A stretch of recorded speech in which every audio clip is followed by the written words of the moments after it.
Hola, quería agradecerle su elección de escuchar esta charla y quería agradecer a la organización de este evento la invitación para que les cuente lo que venimos trabajando hace un par de años en la Universidad de Río Negro relativo a enfermedades y fauna silvestre, en este caso a zoonosis y jabalí. Así que vamos a empezar.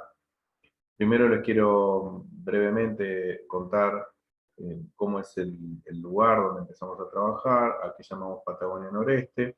Como vemos en el mapa en el círculo, es la transición entre la ecorregión Monte, Llanura y Meseta y Espinal.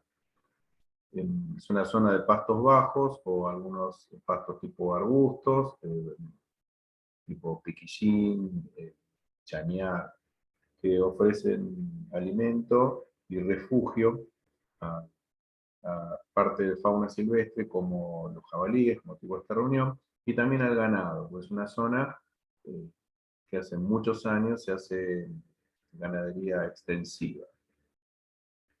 Esta zona tiene fuertes vientos, mucha amplitud térmica, unas características físico-químicas del suelo determinadas, más las bajas precipitaciones hacen que sea una zona de baja resiliencia al impacto ambiental antrópico o natural. Bien, relativo a esto tenemos que hablar, y sobre todo porque el ambiente tiene mucho que ver con la dinámica de las enfermedades, que en los últimos años se han producido muchos cambios en esta zona. Esta es la punta de la provincia de Río Negro, este es el Río Negro, y de acá para arriba es el sur de la provincia de Buenos Aires, ¿no?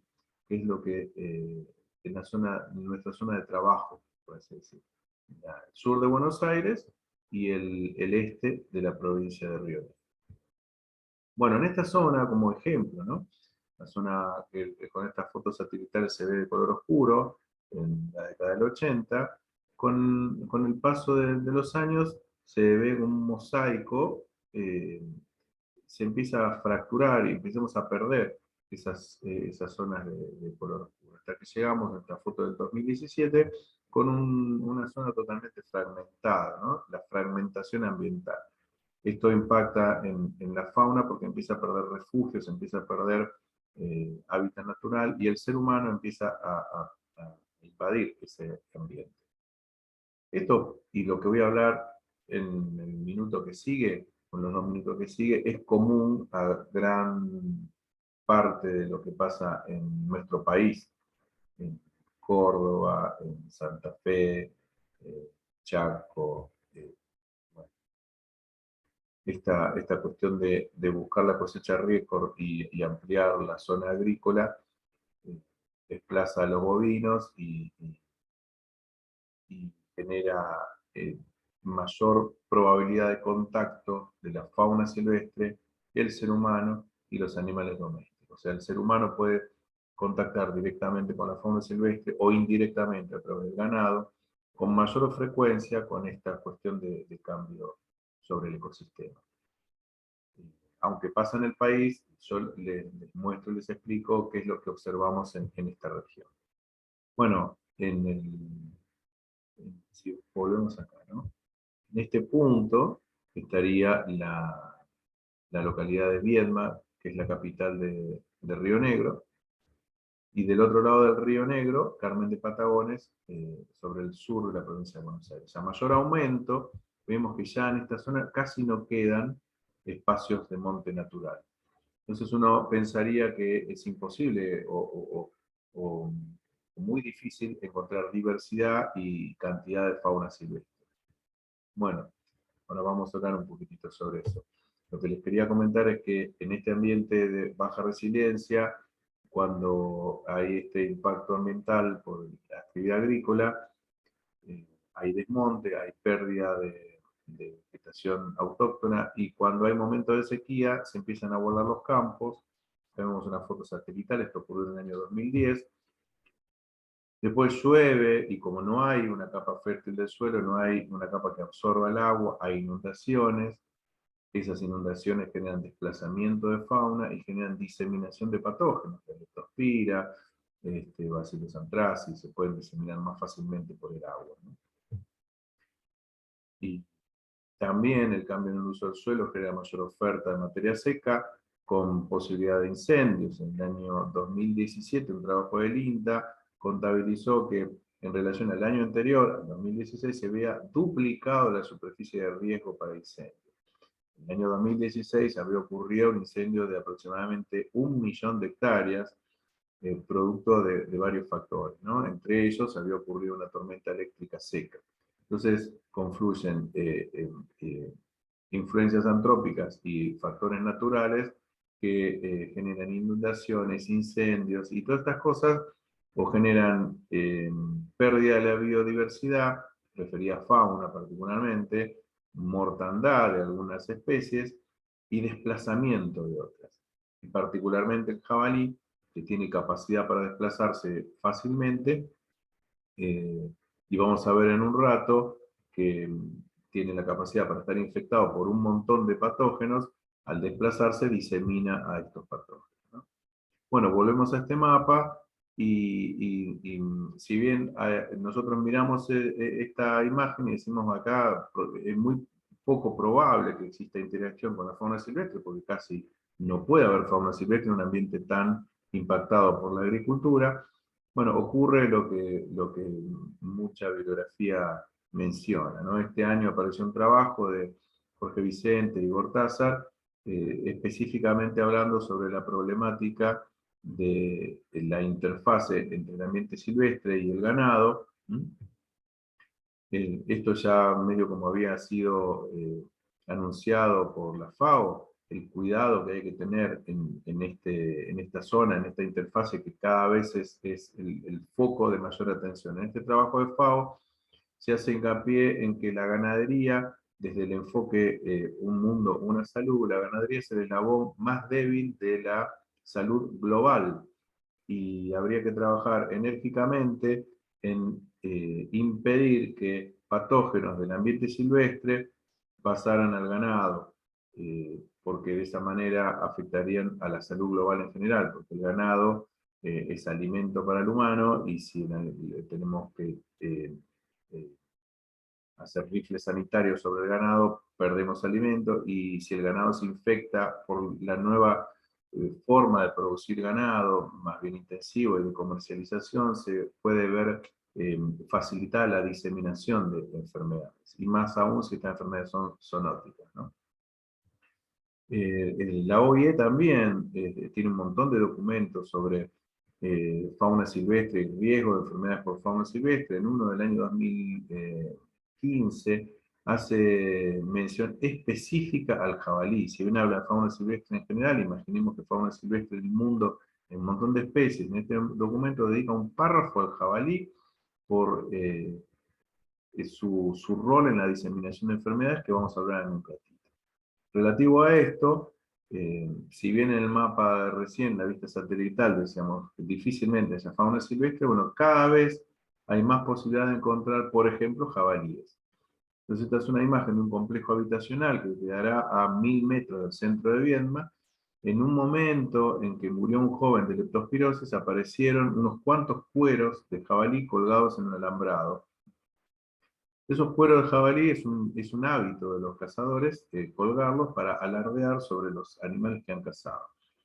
Estos cueros de jabalí dan cuenta que en ese complejo habitacional se faenaron clandestinamente, se vendió carne y se elaboraron embutidos, chacinados, clandestinamente, y que se venden en redes sociales, ¿no? Ese alambrado visto del otro lado sería de esta manera. Acá vemos que eran más de 2 cueritos, eran cerca de 10, ¿no? Y ese edificio que se ve en el fondo es el campus de la Universidad de Río Negro, de la sede atlántica. Está la fachada del edificio y está la parte de atrás. Ahí donde damos clase, por donde están los últimos cueritos, en la parada de colectivo, donde van los alumnos donde toman el colectivo para ir al campus a las clases, ¿no? 10 años atrás, que yo hace 10 años más o menos estoy viviendo en esta zona, no había jabalíes, en el lugar no se veían jabalíes. Hay un cambio de la dinámica de la población de jabalíes, y hay un cambio del hábitat que favorece la interacción con la fauna silvestre. Así que si bien este cambio del hábitat favorece el contacto con la fauna silvestre de distintas especies, vamos a hablar particularmente del jabalí en el concepto de un mundo, una salud. El jabalí es una de las especies invasoras más dañinas del planeta, según lo determina un estudio de la IUCN, y esto se debe a características biológicas de esta especie. La especie se llama Sus scrofa, y es la misma especie a la que pertenece el jabalí, o que conocemos como jabalí, o el cerdo doméstico. Taxonómicamente la especie es Sus scrofa, es decir, existe cruzamiento entre ellos. De hecho, el cerdo doméstico deriva de la domesticación del jabalí silvestre, que no es autóctono en América, es introducido, originalmente viene de África y ha sido domesticado en Europa del Este y en Asia. ¿Por qué es una de las especies más dañinas? Eh, por su adaptabilidad a diferentes ambientes. Entonces, cuando veíamos sequía, veíamos inundaciones, bueno, muchas especies se mueren, pero el jabalí tiene gran capacidad para adaptarse. Por ser una especie muy prolífica, con capacidad para reproducirse y generar camadas numerosas, su hábito alimentario, y acá es un factor común entre lo que es dañino y lo que es un centinela para estudios sanitarios. Es un omnívoro oportunista, que prefiere consumir vegetales, pero si encuentra una fuente de animales como alimento, la va a utilizar. Pero ¿qué fuente de animal puede ser? Y puede ser un aborto de un bovino, que quizás abortó por Campylobacter o abortó por Brucela, puede ser un, un, no sé, un animal enfermo de tuberculosis, o fauna silvestre que está enferma con algún virus propio de la fauna silvestre, y de esta manera el jabalí se infecta, se transforma en portador, y porque también otras características que tiene es que es nómade y se disemina fácilmente, conectando campos, puede moverse hasta 40 kilómetros por día, entonces de esa manera puede llevar los patógenos a distintos lugares, ¿no? Como en nuestro país es una especie introducida, estudiar al jabalí como reservorio de enfermedades es mucho más fácil que hacerlo en una especie autóctona que está protegida por la ley. Aunque es fauna silvestre, y por lo tanto para estudiarla hace falta autorizaciones del Ministerio de Ambiente o de la Secretaría de Ambiente de cada provincia, es mucho más amigable y mucho más fácil hacerlo en jabalí porque es una especie invasora y exótica y dañina. Bueno, con respecto a lo de los cruzamientos, ven esa foto y miren cómo sería un jabalí. El jabalí puro tiene un tren posterior mucho más pequeño que el tren anterior, como un bulldog. En cambio, el de la foto es rectangular. Eso quiere decir que ese es un animal cruza, el de la foto. ¿Y cruza con qué? Con cerdos domésticos. Esta es una foto de una cerda doméstica, una cerda overa, amamantando rayones. No es que los adoptó, sino que esta cerda doméstica, esta foto me la pasó Wilfredo Leiva, de un establecimiento a unos 15 kilómetros de Viedma siendo para la costa atlántica, en una zona de chacras más turística, más tipo country que productivas, y hay un establecimiento que tiene un reducidísimo número de cerdas domésticas, y los jabalíes ingresan y montan a las cerdas y las fecundan y nacen rayones, y hay mucha gente que tiene cerdas y que no tiene machos y utilizan a los jabalíes como fecundadores, porque les gusta a los dueños de esos predios el consumo de los cruza. Imaginémonos el riesgo sanitario que esto implica, ¿no? Bueno, por último mostrar esta foto con respecto a los problemas sanitarios. Esta foto me la cedió un veterinario. Esta foto es de un establecimiento de producción mixta, agropecuaria, es muy cercano a la costa atlántica, la fuente de agua dulce es muy escasa y hay una laguna utilizada por el ganado para beber, vacas, ovejas, por los caballos del establecimiento, los perros y los jabalíes. Entonces, este veterinario coloca una jaula en esa laguna porque sabe que van los jabalíes a la noche, coloca cebo y los jabalíes entran en la jaula. ¿Para qué caza los jabalíes? Para hacer chorizo. No hay ni un fin sanitario, ni controlar ninguna enfermedad, ni la especie, ¿no? Entonces vemos que las vísceras quedan en el suelo, la sangre queda en el suelo, carga los jabalíes, se los lleva a un elaborador de chorizos y se quedan todos contentos.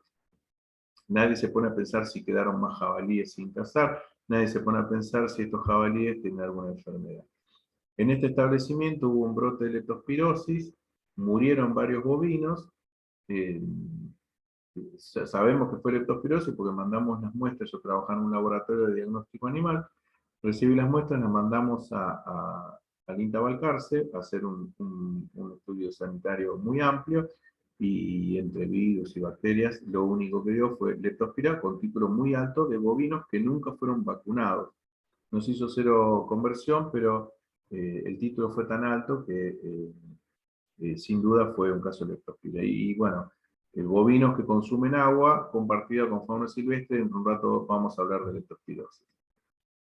Bueno, hay un trabajo que se publicó este año de Luciano La Sala, haciendo una revisión bibliográfica muy importante con otra gente, sacan la conclusión de que Sus escrofa es el mayor troyano como especie animal al que se le puede asociar a través de publicaciones y de hallazgos la mayor cantidad de especies de bacterias, virus y parásitos patógenos. Así que ese es el motivo por el que estudiamos al jabalí como centinela de enfermedades sanitarias, de enfermedades de importancia sanitaria para el ganado y para el ser humano en el marco de una salud.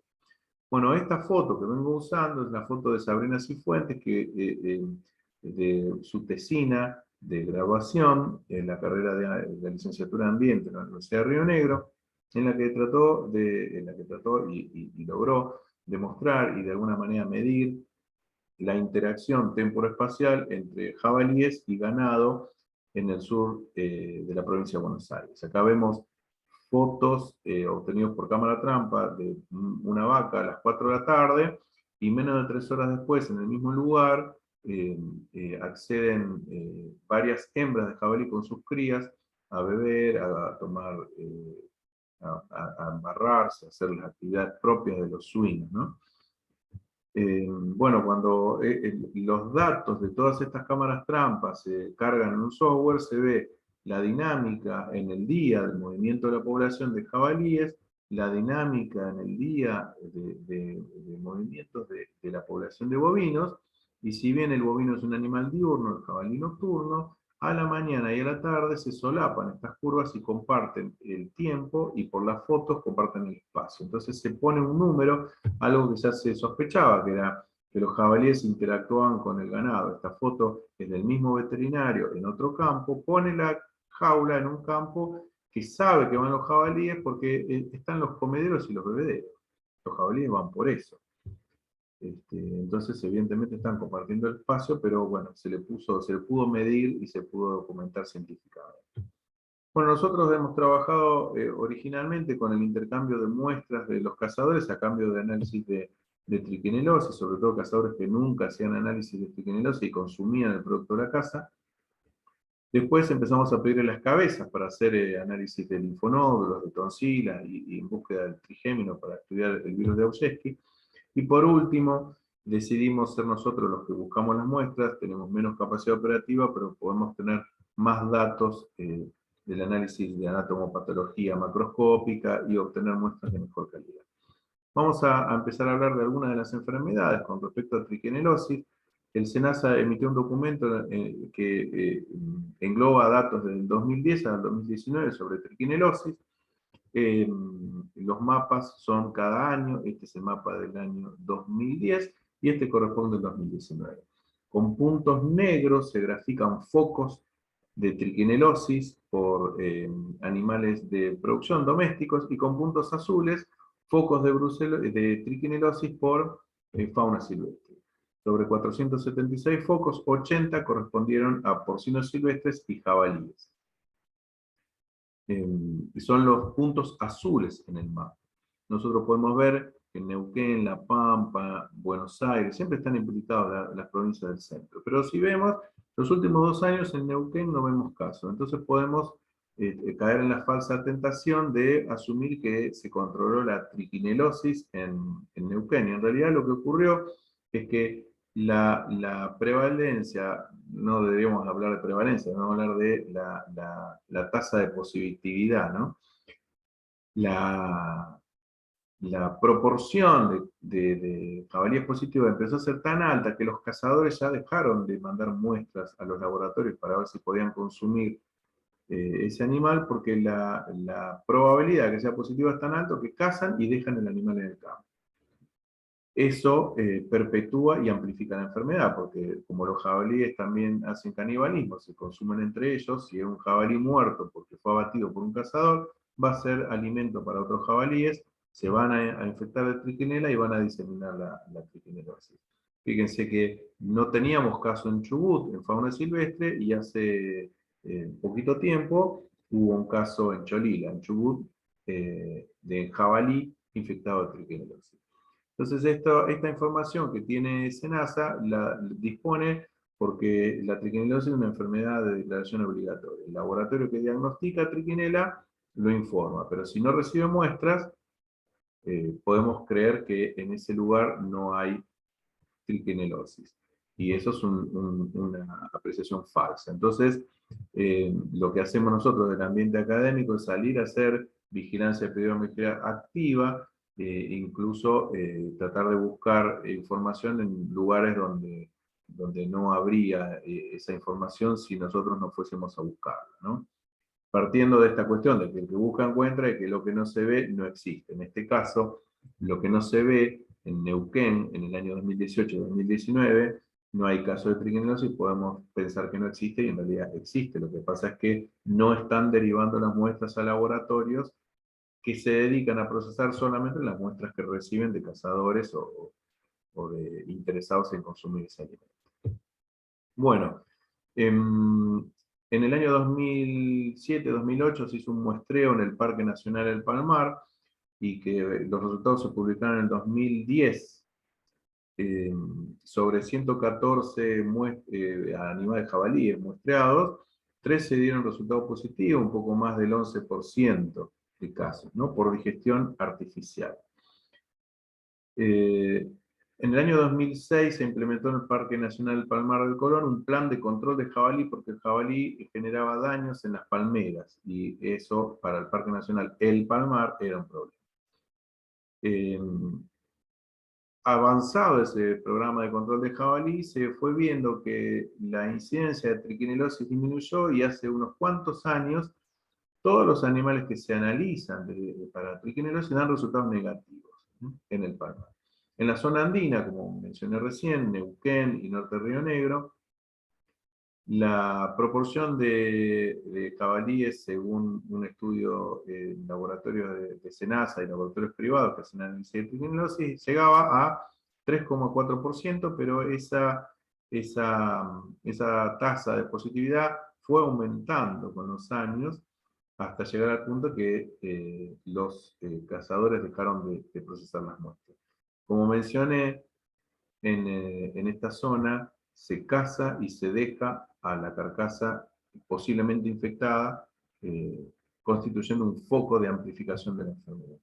Ocurre lo contrario en otras zonas del país. Por ejemplo, en Patagonia Noreste, en distintos estudios, uno publicado o realizado por Crowley y colaboradores, y el trabajo que hizo Marina Winter de su tesis doctoral en zona Patagonia Noreste, por digestión artificial los resultados dan negativos. Y es una zona donde los cazadores van, capturan el animal y se lo llevan a su casa y lo consumen. No hay carcasa circulando. Quizás esto pueda explicar, al menos en parte, la diferencia de los resultados. Juntamos nuestros resultados con otros laboratorios, hicimos un estudio multicéntrico sobre casi 1000 muestras. Nuestros resultados fueron negativos para trichinella por digestión artificial. Entonces, nos tenemos que quedar con el dato que las medidas de manejo de una especie animal pueden implicar variaciones deseables en la ecología de una enfermedad. El manejo del jabalí en el Parque Nacional El Palmar del Colón, eliminando los animales adultos, los mayores, de mayor edad, generó un cambio en la estructura etaria de la población de jabalí, siendo la población más joven, teniendo menos riesgo por edad, por tener menos tiempo de exposición al agente patógeno, y esto implicó el saneamiento, por así decirlo, ¿no? Así que bueno, este dato es importante y después lo vamos a discutir. Bueno, también procesamos muestras de toxoplasma, en realidad las derivamos en la Universidad de La Plata, y sobre 144 muestras, 18 resultaron positivos a toxoplasma. Ya les comenté que en esta zona la producción de chorizos secos es tradicional, se utiliza mucho, se vende en redes sociales, se venden generalmente sin análisis, y todavía está la creencia de que como son jabalíes no tienen nada, ¿no? Son inocuos. Los resultados de toxoplasma nos alertan sobre la posible transmisión de esta enfermedad en gran población que consume estos alimentos, y hay estudios que demuestran que algunas barreras sanitarias, como la concentración de cloruro de sodio, sal nitro, o el pH, que puede estar condicionado por el tiempo de maduración y las condiciones de maduración, pueden hacer que el toxoplasma, si está en ese chorizo seco, pierda viabilidad e infectividad.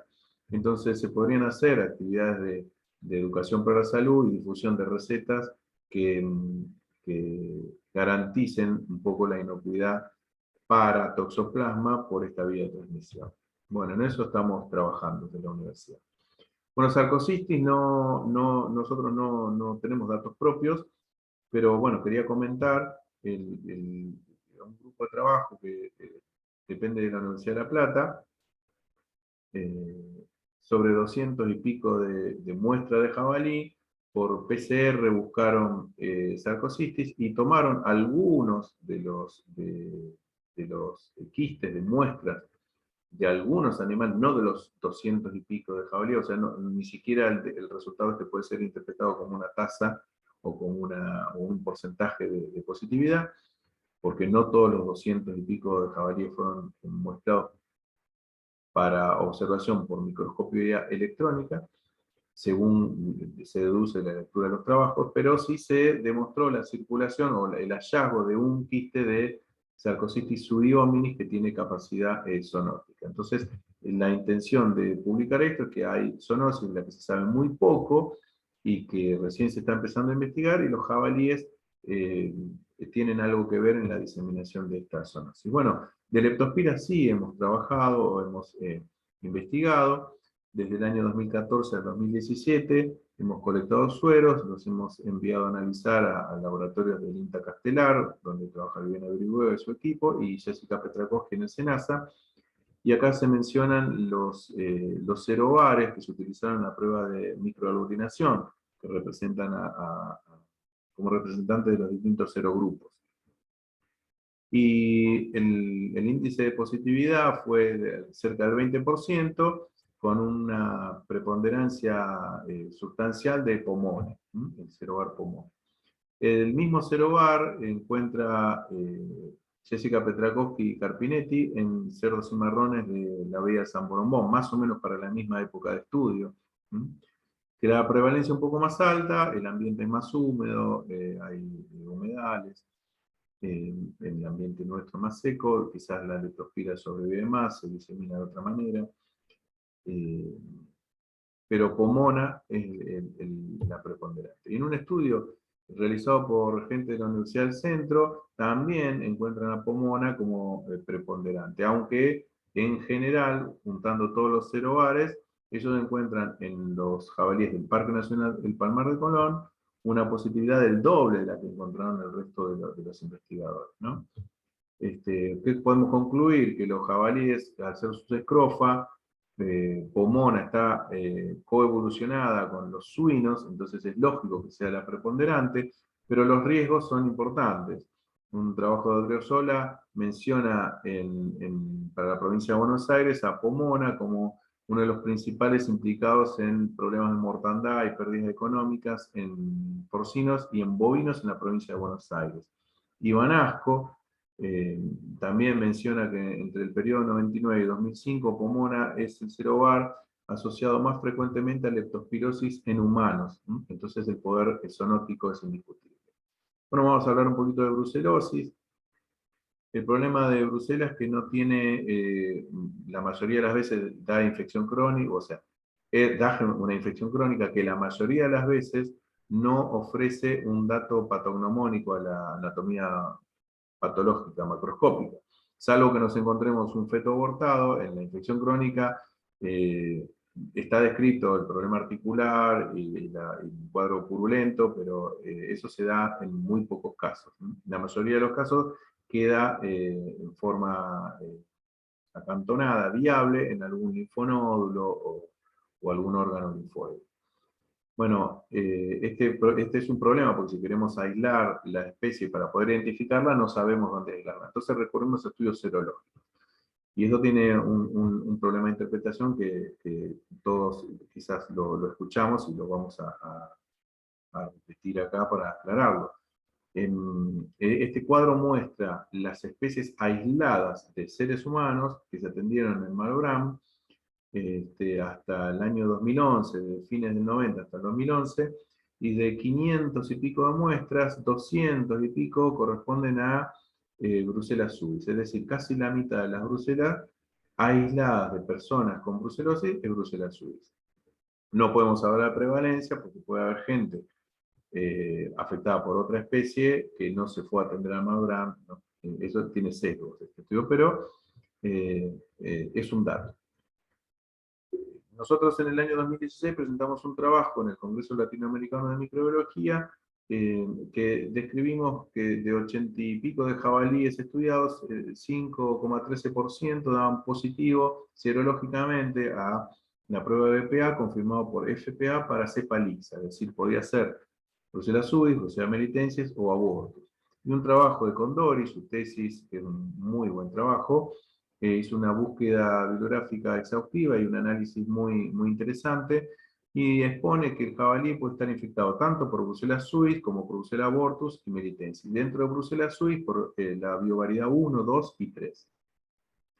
Yo lo que quería mencionar con todo esto es que cuando encontramos serología positiva en jabalí, podría ser Brucella suis, abortus o melitensis, y de este póster lo que quiero rescatar es esta foto de cómo los cazadores faenan en su casa, adelante de sus hijos, de su familia, o de sus perros, de sus mascotas, incluso muchas veces dentro de su casa hacen los chorizos o hacen el desposte, y esto lo podemos homologar a lo que pasa con los trabajadores de frigoríficos, que son los más expuestos a brucelosis. Bueno, los cazadores les puede estar ocurriendo lo mismo.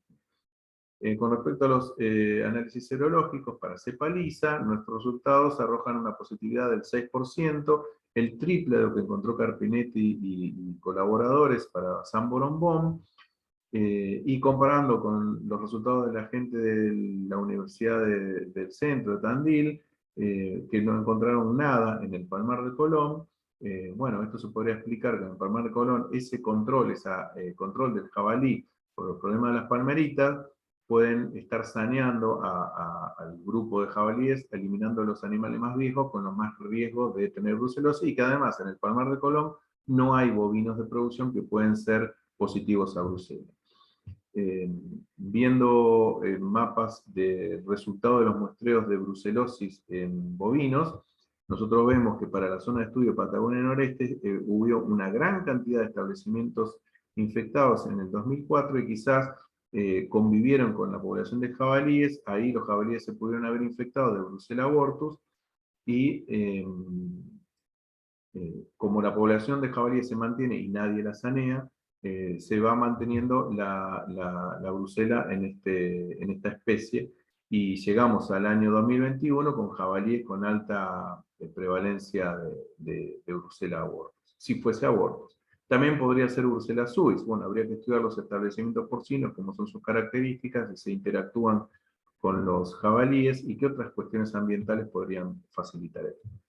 Con respecto a la tuberculosis, hemos hecho estudios serológicos, no los voy a mostrar porque no hemos discutido del todo los resultados con todos los investigadores del grupo, y también hemos hecho estudios sobre tejidos. Hemos analizado linfonódulos de las cabezas de 30 jabalíes, algunos tenían lesiones, otros no, las enviamos a Soledad Barandiana, que en Buenos Aires hizo la identificación, y sobre esos 30 linfonódulos, 7 fueron positivos a Brucella bovis, en una zona que después, cuando me pongo a analizar los datos para esta presentación, encuentro que el sur de Buenos Aires es una zona donde la prevalencia de tuberculosis en humano es significativamente mayor al resto de la provincia de Buenos Aires. Esta foto que mostré hace un rato no corresponde a un linfonódulo, sino a un pulmón de un jabalí, de un cazador que obtuvo una pieza de caza, le llamó la atención el aspecto y nos llamó por teléfono para que fuésemos a ver. Fuimos a la casa y nos dio en la bolsita este pulmón que nosotros analizamos con bioseguridad en el laboratorio, pero ese cazador abrió ese jabalí adelante de sus perros, de su familia, sin ningún tipo de reparo, ni preparación, ni capacitación, ni condiciones de bioseguridad. Bueno, mientras en España hay guías para el manejo de la tuberculosis en la fauna silvestre en contacto con el ganado, en Argentina la legislación no contempla la fauna silvestre. Difícilmente controlemos la tuberculosis si la fauna silvestre funciona como reservorio y comparte los espacios, ¿no? Bueno, también investigamos hepatitis C, es un virus descubierto hace relativamente poco tiempo, se sabe poco, en Argentina hay pocos grupos que trabajan en esto, y las muestras las procesó María Belén Pisano, encontrando una reactividad de aproximadamente el 20% de casos positivos. Bueno, en síntesis, en Argentina el jabalí funciona como un troyano, hemos demostrado que cada patógeno que buscamos lo encontramos en el jabalí, y en una situación de crisis socioeconómica donde está demostrado en el mundo que en estos casos de escasez de trabajo, de pérdida de poder adquisitivo, de aumento desmedido del valor de mercado en relación al poder adquisitivo de la proteína de origen cárnico para alimentación, el consumo de carne silvestre aumenta significativamente. Entonces, demostrar que los jabalíes tienen estas enfermedades en este contexto es doblemente un problema. También podemos concluir que el manejo de una especie, como es el jabalí, que es una especie invasora y dañina, ha repercutido en el control de una enfermedad como la triquinelosis en el palmar. Entonces, urge implementar un plan de control de jabalí a nivel nacional. De esa manera, indirectamente, vamos a facilitar el control de otras enfermedades como la brucelosis y la tuberculosis. Como veterinarios debemos difundir y cambiar nuestro paradigma, no ver al jabalí como una fuente de carne para hacer chorizos, sino como una fuente de infección que atente contra la salud de nuestros rodeos.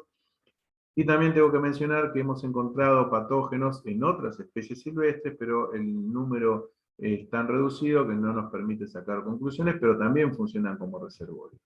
Bueno, tengo que agradecer a Soto del Laboratorio Biológico Tandil porque nos proveyó los reactivos para hacer los análisis de brucelosis cuando no teníamos subsidio ni ningún tipo de apoyo para hacer estos estudios, eran por voluntad y por inquietud y por interés científico, y bueno, por responsabilidad empresarial Soto nos cedió esos reactivos. Así que gracias, te lo agradezco delante de esta comunidad de veterinarios del laboratorio.